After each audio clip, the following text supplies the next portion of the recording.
사랑하는 성도 여러분, 오늘도 수고 많으셨습니다. 몸은 곤하지만 우리 하나님께 한 마음으로 나와서 기도하며 교제하며 하나님께서 주시는 은혜를 함께 나눕시다. 오늘 가을밤 기도의 둘째 날 사도신경으로 우리의 신앙을 고백하며 시작하겠습니다. 나는 전능하신 아버지 하나님, 천지의 창조주를 믿습니다. 나는 그의 유일하신 아들 우리 주 예수 그리스도를 믿습니다. 그는 성령으로 잉태되어 동정녀 마리아에게서 나시고 본디오 빌라도에게 고난을 받아 십자가에 못 박혀 죽으시고 장사된 지 사흘 만에 죽은 자 가운데서 다시 살아나셨으며 하늘에 오르시어 전능하신 아버지 하나님 우편에 앉아 계시다가 거기로부터 살아있는 자와 죽은 자를 심판하러 오십니다. 나는 성령을 믿으며 거룩한 공교회와 성도의 교제와 죄를 용서받는 것과 몸의 부활과 영생을 믿습니다. 아멘. 주님 내가 여기 있사오니 찬양 우리 다 같이 부르실까요? 주님 내가 여기 있사오니.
이 시간 우리에게 주시는 하나님의 말씀은 마가복음 14장 3절에서 9절 말씀입니다. 마가복음 14장 3절에서 9절 말씀, 같이 말씀 봉독합시다. 예수께서 베다니 나병 환자 시몬의 집에서 식사하실 때에 한 여자가 매우 값진 향유 곧 순전한 나드 한 옥합을 가지고 와서 그 옥합을 깨뜨려 예수의 머리에 부으니 어떤 사람들이 화를 내어 서로 말하되 어찌하여 이 향유를 허비하는가? 이 향유를 300데나리온 이상에 팔아 가난한 자들에게 줄 수 있었겠도다 하며 그 여자를 책망하는지라. 예수께서 이르시되 가만두라. 너희가 어찌하여 그를 괴롭게 하느냐? 그가 내게 좋은 일을 하였느니라. 가난한 자들은 항상 너희와 함께 있으니 아무 때라도 원하는 대로 도울 수 있거니와 나는 너희와 항상 함께 있지 아니하리라.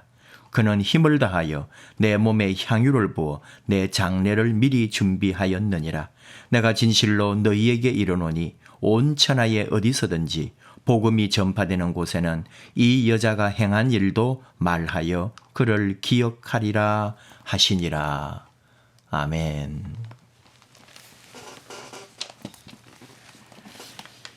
지난주에 개그맨 박지선 씨의 장례가 있었죠. 우리가 잘 몰랐던 피부 질환으로 그렇게 목숨을 끊어야 할 만큼 힘들었던 모양입니다. 사람은 생각의 동물이고 생각이 참 많습니다. 남에 대하여 함부로 말하는 거 아니라는 게 그 사람의 생각을 우리가 어찌 다 알겠어요. 나도 나를 잘 모르지 않습니까? 고 김광석 가수가 서른쯤에라는 노래를 불렀어요. 이 노래를 인순이 씨가 리메이크해서 불렀는데 그 노래를 부르면서 중간에 자기 이야기를 또 좀 넣었더라고요. 내 나이 서른쯤엔 황금기였지. 거침없었지. 내 나이 마흔쯤엔 불같은 사랑을 했지. 그리고 무엇과도 바꿀 수 없는 딸아이를 선물 받았지. 내 인생에서 가장 빛나던 때였어. 내 나이 50쯤 난 달리고 있어. 목적지도 모른 채, 하늘 한번 보지 못한 채, 어디서 멈춰야 하는지도 모른 채 난 달리고 있어. 습관처럼. 조금 있으면 나의 다른 나이쯤을 경험하겠지. 그때 난 어떤 모습일까? 박지선 씨 죽음을 보면서 이런 노래가 다시 귀에 들어오더라고요. 아는 것처럼 인순이 씨는 혼혈하잖아요. 유독 핏줄을 중시하는 우리 한국 땅에서 얼마나 많은 서름을 당했겠습니까? 그녀가 황금기다, 그침이 없었다, 불같은 사랑을 했다. 참 좋은 말이고 긍정적 말이지만 이분 살아온 삶에 어찌 좋은 날만 있었겠어요? 그 얼마나 험한 세월을 살아왔을지, 얼마나 많은 생각을 했을지 우리 짐작하고도 남음이 있습니다. 이런 노래도 있습니다. 내 속엔 내가 너무도 많아 당신의 쉴 곳 없네. 내 속엔 헛된 바램들로 당신의 편할 곳 없네. 내 속엔 내가 어쩔 수 없는 어둠 당신의 쉴 자리를 뺏고 내 속엔 내가 이길 수 없는 슬픔 무성한 가시나무 숲 같네. 바람만 불면 그 메마른 가지 서로 부대끼며 울어대고 쉴 곳을 찾아 지쳐 날아온 어린 새들도 가시에 찔려 날아가고 바람만 불면 외롭고 또 괴로워 슬픈 노래를 부르던 날이 많았는데 내 속엔 내가 너무도 많아 당신의 쉴 곳 없네. 가수 조승모 씨가 불렀죠. 원래는 지금 목사님이 되시고 교수로 활동하시는 시인가 촌장의 하덕규 목사님이 만든 노래입니다. 일반 노래 같고 사랑 노래 같지만은 사실은 복음성가라 할까요? CCM입니다. 찬양입니다. 주님의 사랑에 갈급하면서 주님의 위로를 구하는 찬양이라고요. 이렇게 바꾸어 부르면 더 좋습니다. 내 속엔 내가 너무도 많아 주님이 쉴 곳 없네. 내 속엔 헛된 바램들로 주님이 편할 곳 없네. 내 속엔 내가 어쩔 수 없는 어둠 주님의 쉴 자리를 뺏고 내 속엔 내가 이길 수 없는 슬픔 무성한 가시나무 숲 같네. 바람만 불면 그 메마른 가지 서로 부대끼며 울어대고 쉴 곳을 찾아 지쳐 날아온 어린 새들도 가시에 찔려 날아가고 바람만 불면 외롭고 또 괴로워 슬픈 노래를 부르던 날이 많았는데 내 속엔 내가 너무도 많아 주님이 쉴 곳 없네. 구구절절 주님이 내 안에 오셔서 나의 상처, 나의 상한 자아, 견딜 수 없는 아픔, 이 모든 고통을 만져주시고 나를 치료해달라는 간절함이 들어있는 찬양입니다. 가시나무 같은 나를, 가시나무처럼 메마르고 가시로 덮여서 남까지 찌르고 아무도 내 곁에 있지 않은 이런 나를 주님이 품어서 녹여달라고 간절한 기도가 들어있는 찬양인 거죠. 너무 많은 생각, 너무 많은 상처, 너무 많은 일들, 너무 많은 걱정, 문제들, 우리가 혹시 스스로 그렇게 가시처럼 돋아 있지 않을까.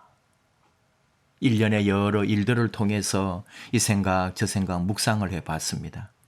내 안에서 나에게 상처를 입히고 또는 다른 사람도 찌르는 가시가 있지 않을까. 세상에도 요즘 유행하거나 많은 사람들이 찾는 게 마음 다스림 이런 책 찾아요. 분노 조절 이런 책을 읽어요. 마음 챙김 이런 말들을 합니다. 그만큼 이 시대나 또는 우리 개인이 마음에 문제가 많이 발생했다는 뜻 아니겠어요? 마찬가지로 우리도 어떠할까요? 내 안에 어떤 가시가 나를 찌르는지, 이 가시가 또 누구를 찌르지 않는지, 그 가시가 하나만 있는 게 아니라 너무 여러 개 많은 가시가 돋아나서 나를 건드리는 누구든지, 나를 찌르는 또는 나를 상하게 하는 어느 누구든지 나는 더 많이 찌를 준비가 되어 있는 더 많은 가시를 내 안에 품고 있지 않은지 우리 자신을 돌아보는 그런 시간입니다. 무엇이 나를 이렇게 몰아가고 있을까요? 무엇이 나를 이렇게 힘들게 할까요? 오늘 하나님께서 주신 말씀을 통해 나를 진단하고 또 이 문제를 풀어가기를 소망합니다. 한 여자가 있었습니다. 이 여자는 한 사람을 사랑합니다. 그리고 그 사랑하는 사람을 위해 자신이 간직하고 있던 가장 귀중한 선물을 다 드립니다. 오늘 주신 하나님의 말씀 마가복음 14장 오늘 예수님의 머리에 향유를 부은 여인의 이야기죠. 예수님이 십자가에 달려 돌아가시기 며칠 전에 벌어졌던 일입니다. 이날 우리로서는 이해할 수 없는 한 여자가 지금 식사 중이신 예수님 머리에 나드 향유를 붓게 되는 일이 벌어졌던 거죠. 나드라는 향유가 인도산이고 이스라엘 입장에서는 부유한 사람들만이 사용하는 최고급 향수다. 그런 공부 같은 건 하지 않겠습니다. 구약 성경 아가서에 3번이나 나오는 향유고요. 300데나리온이라 그랬으니까 1데나리온이 노동자 하루 품삯이라고 했는데 그러면은 300일 약 10개월의 임금에 해당되는가라고 할 때 사실 또 우리가 생각하는 돈의 액수와 그 2000년 전의 액수와는 다를 수 있기 때문에 좀 피부에 와닿지는 않습니다. 그러나 분명한 것은 그 당시에 서민들이 쉽게 구하거나 사용할 수 없는 귀한 보물 같은 향유였다는 것은 틀림없습니다. 로마인들이나 또 유대인들 중에도 사람이 죽으면은 그 시신에 향유를 부어서 부패를 방지하고 썩은 냄새를 없애기 위해서 발라준 일도 있습니다. 그리고 사람이 밖에 나갔다가 들어올 때 또 귀한 손님이 오시면은 손님의 머리에 향유를 발라주었던 거죠. 오늘 주신 마가복음 14장 말씀에 등장하는 몇 사람이 있습니다. 4절 어떤 사람들이 화를 내었다. 어찌하여 이 향유를 허비하는가? 제자들일 수도 있고요. 거기 모인 사람들일 수도 있겠죠. 우리는 우리를 생각하는 거예요. 나는 어떤 사람이었을까? 분명히 어떤 사람 속에 내가 포함되어 있겠죠. 내가 그 자리에 있었다면. 여러분 어땠을까요? 굳이 저렇게 해야 되나? 저 비싼 거를 300데나리온이나 되는 저거를 그냥 예수님 머리에 부어버리다니. 정말 팔아서 가난한 사람들에게 주면 더 좋았겠다고 5절에. 가난한 사람들, 약한 사람들 저렇게 그냥 한번 부어서 없애버릴 거면은 가난한 사람들에게 주면 더 좋을 거를 그렇게 생각할 수도 있지 않겠어요? 그리고 그 여자를 책망했다고요. 어쩌면 우리가 바로 그 어떤 사람에 분명 들어가 있을지 모릅니다. 저도 그렇게 가난한 사람을 돕는 것이 저 좋다고 생각하는 입장이었을 것 같거든요. 근데 바로 이 말씀이 요한복음에서도 그대로 나옵니다. 좀 자세하게 설명되어 있어요. 바로 여기가 베단이라는 곳이고 죽었다가 살아난 나사로 집이라는 거예요. 그리고 예수님을 위하여 식사를 준비하는 중이고 이 집에 자매 마르다와 마리아가 있는데 마르다는 열심히 일을 하고 있는 중이고 그 동생 마리아가 나드 향유를 가져다가 예수님 발에 붓고 자기 머리카락으로 발을 닦을 때 향유 냄새가 집에 가득했다. 요한복음은 그렇게 기록하고 있습니다. 그때 제자 중 가룟 유다가 이 향유를 300데나리온에 팔아 가난한 자들에게 주면 더 좋을 텐데 어찌하여 이렇게 하는가라고 했습니다. 많은 사람이 놀랐고요. 당황했고요. 어떤 사람은 책망하듯이 이렇게 화도 냈다 이 말이에요. 그리고 그런 중인데 이렇게 말로 분명하게 자기 의사를 표명한 사람은 가룟 유다였던 거죠. 저는 이렇게 분석을 해보는 게 오늘 여러 가지 이제 했던 이야기들을 생각하면서 어쩌면 가룟 유다의 상태가 그 몸의 안에 그 속의 마음에 가시나무가 가시가 많이 돋아져 있지 않았을까. 가룟 유다는 가룟 사람 유다잖아요. 그 가룟이라고 하는 게 혹시 그리옷이라는 곳이 아니었을까라고 생각도 하고요. 또 로마 관리들이나 로마에 협력한 유대인들을 암살했던 유대 혁명가 조직 시카리에서 나오지 않았을까 이렇게 여러 가지로 추측하는 학자들이 있습니다. 그래서 만약에 가룟 유다가 시카리 일원이었다면 예수님 제자가 된 이유는 하나였다는 거예요. 정치적 메시아로서 로마에 대항하는 폭동을 이끌어 주기를 예수님에게서 기대했다는 거죠. 독립운동의 메시아로 예수님을 추종했다고 보는 학자도 있습니다. 근데 가룟 유다 나름대로 그렇게 예수님을 본 거죠, 이제. 처음에 의도는 그렇게 민족의 지도자, 정치적인 메시아로 나서주길 바랬는데 그동안 쭉 지켜보니까 예수님은 그런 메시아가 아닌 거예요. 아주 밑바닥 인생들, 아무런 정치적 힘이나 사회적 영향력 하나 없는 민중들, 가난한 사람들, 병자들, 그런 사람의 이웃이 되어가지고 언제 독립운동을 해요? 언제 로마 군대와 대항하는 힘을 조직할 것인지 예수님에 대하여 답답하고 또 힘들어하는 가룟 유다의 마음이 있었다는 것은 분명합니다. 심지어 이렇게 보는 학자도 있습니다. 예수님을 재판정에 세워가지고 온 세상에다가 공식으로 메시아임을 드러내주자. 예수님 자신은 정치적 메시아가 아니라고 하니까 내가 예수님을 정치적 메시아로 만들어드리자.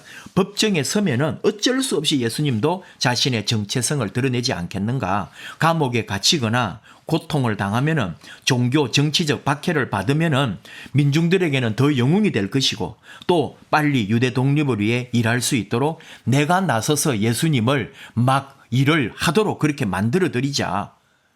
이렇게 가룟 유다가 예수님을 오해했다는 거예요. 이런 주장을 하는 학자들도 있습니다.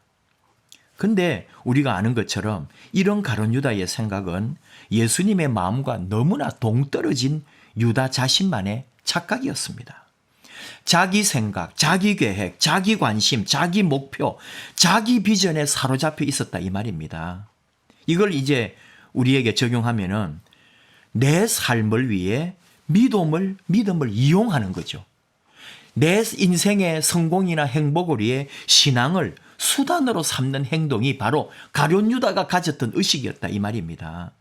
예수님을 위해 내가 있어야 되는데 그렇지 않습니다. 예수님이 나를 위해 있다고 생각하는 거예요.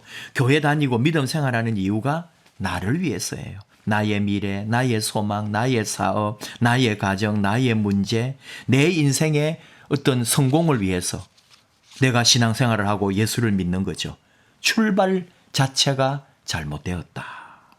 그러니까 내 계획대로 되지 않고 내가 생각한 대로 되지 않으면은 서서히 가시가 돋아나기 시작하는 거예요. 얼굴이 굳어지고 말이 거칠어지고 마음이 변합니다. 좋은 일도 좋아 보이지 않아요. 나를 위해 신앙이 존재한다고 생각할 때 그 신앙적으로 하는 일들이 너무나 힘이 없어 보이고 무식해 보이고 약해 보이고 아무 가치가 없어 보이는 거죠. 오늘 주신 말씀에서 우리는 마리아를 주목해 보는 거예요. 예수님 머리에 향유를 부은 이 여인을 주목해 보는 거예요. 복잡하지 않아요. 마음에 여러 생각이 없어요. 내 안에 너무 많은 것 때문에 내가 괴로워하지 않아요. 오직 내 안에는 한 마음, 예수님밖에 없다 이 말입니다. 예수님만이 나의 사랑이고 그분에 대한 사랑만 내 안에 있는 거죠. 마리아는 이렇게 예수님만 생각하고 예수님 머리에 향유를 부었습니다. 그리고 예수님 말씀합니다. 6절, 가만두라. 그를 괴롭게 하지 마라. 어찌하여 그를 괴롭게 하느냐? 가만두라. 나에게 좋은 일을 하였다. 그 좋은 일이 뭐냐? 8절, 힘을 다하여 내 몸에 향유를 부어 내 장례를 미리 준비하였느니라. 이건 또 무슨 말이에요? 마리아가 예수님 장례를 알고 이제 얼마 있다가 예수님 돌아가실 걸 알고 향유를 부었을까요? 분명히 아닐 겁니다. 마리아 모릅니다. 예수님이 돌아가실 거라고는 생각도 하지 않고 있습니다. 그런데 오직 주님을 사랑하고 내 마음에는 오직 주님밖에 없고 주님을 위해서 자신의 가장 귀한 것 이거 드리고 싶은 마음밖에 없었어요.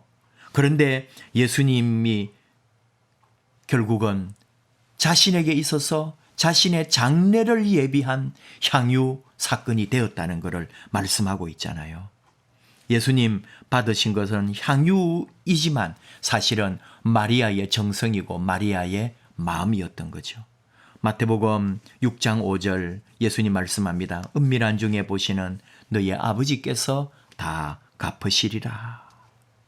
사무엘상 16장 7절 하나님은 사무엘에게 말씀합니다. 그의 용모와 키를 보지 말라. 내가 보는 것은 사람과 같지 아니하니 사람은 외모를 보거니와 나 여호와는 중심을 보느니라.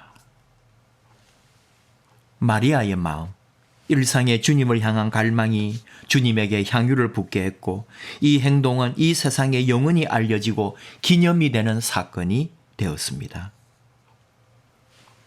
그 옛날 아브라함이 집 앞을 지나가는 손님을 보고 이렇게 했어요. 창세기 18장 2절 이하에 그가 그들을 보자 곧 장막 문에서 달려나가 영접하며 몸을 땅에 굽혀 이르되 내 주여 내가 주께 은혜를 입었사오면 원하건대 종을 떠나 지나가지 마시옵고 물을 조금 가져오게 하사 당신들의 발을 씻으시고 나무 아래에서 쉬소서. 내가 떡을 조금 가져오리니 당신들의 마음을 상쾌하게 하신 후에 지나가소서.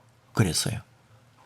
아브라함에게 이런 일이 그냥 일어난 게 아니라 그는 평소에 손님을 환대하고 잘 대접하는 그의 삶이 자연스럽고 고스란히 드러난 것이라고 본다 이 말입니다. 이 사건을 신약성경 히브리서를 통해 하나님께서 가르쳐 주십니다. 히브리서 13장 2절 손님 대접하기를 잊지 말라. 이로써 부지 중에 천사들을 대접한 이들이 있었느니라. 이게 아브라함 얘기거든요. 나는 모르고 했습니다. 그저 손님에 대한 내 뜨거운 마음과 섬김과 사랑이 있었을 뿐입니다. 그런데 내가 대접한 분을 알고 보니까 하나님이 보내신 천사였다고요. 그리고 복이 따라옵니다. 아들을 낳을 것이다. 100살의 아들을 낳는 기적이 일어납니다. 하나님께서 그렇게 은혜와 복을 주시는 거죠. 오늘 마리아 역시 모르는 중에 부지 중에 주님에게 자신의 가장 귀한 것을 드렸습니다. 그리고 복을 받았습니다. 9절 내가 진실로 너희에게 이르노니 온 천하에 어디서든지 복음이 전파되는 곳에는 이 여자가 행한 일도 말하여 그를 기억하리라 하시니라. 기억된다는 거, 잊히지 않는다는 거, 이게 최고의 명예 아닙니까? 사람이 이름을 남긴다는 게 뭐예요? 영원히 인류 역사에 기억된다는 말이거든요. 오늘 주님이 이 마리아가 한 일은 예수님이 오실 때까지 기억되리라, 기억하리라, 기념되리라, 영원히 잊히지 않으리라. 그래서 우리는 이 이제 예수님 십자가 사건이 가까이 올 때 꼭 이 설교를 통해 이 말씀을 통해 묵상하고 마리아가 주님에게 한 이 온갖 마음과 정성은 곧 주님의 장례를 예비한 것이고 또 주님으로부터 큰 복을 받게 된 것이라고 우리는 묵상하고 또 은혜를 나누게 되는 거죠. 중요한 얘기, 핵심은 뭘까요? 주님에 대한 마리아의 마음입니다. 흐트러짐이 없는 오직 한 마음, 그냥 예수 그리스도를 온전히 믿는 그 마음 하나밖에 없는 거예요. 내 성공을 이루고 내 어떤 성취를 위하여 내 꿈을, 내 비전을 이루려고 예수님을 따르고 믿는 게 아니라 예수님 그분이 나의 목적이고 내 성공, 내 행복, 내 삶의 모든 근본이 예수님에게 있다. 그 신앙을 마리아를 통해 다시 우리는 깨닫게 됩니다. 예수님에게 있어서도 예수님 자신도 하나뿐입니다. 하나님의 뜻을 이루어 드리려는 한 마음뿐이었다고요. 마지막 떠나는 그 순간까지도 아버지 뜻을 이루려고 그는 기도하면서 몸부림치지 않았습니까?